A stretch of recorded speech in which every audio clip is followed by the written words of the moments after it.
I was born at a time, say, about a decade after the independence of Somalia.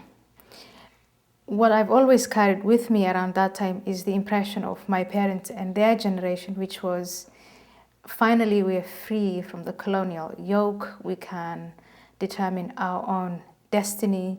We're going to have our own nation, our own flag, our own parliament, our own army. There will be no pressure from outside.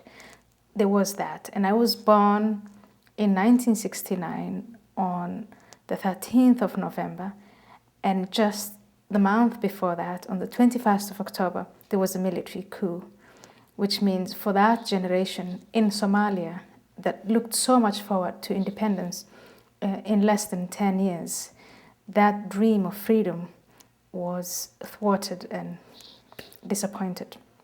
So that's one part that I carry with me. The second part that I carry is I grew up with the vocabulary of freedom and shape your own destiny and that kind of thing.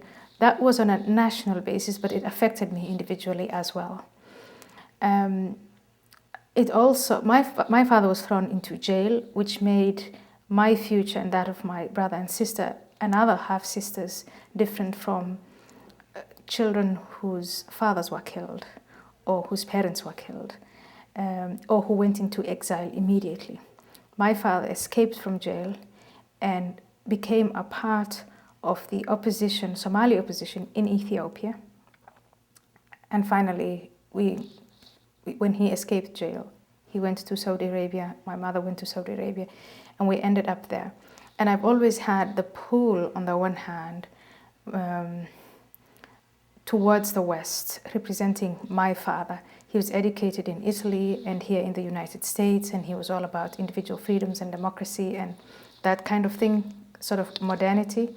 And my mother, who after she had left her nomadic life at around the age of 19, had gone to Aden and was very much influenced by the Arab Islamic way of life.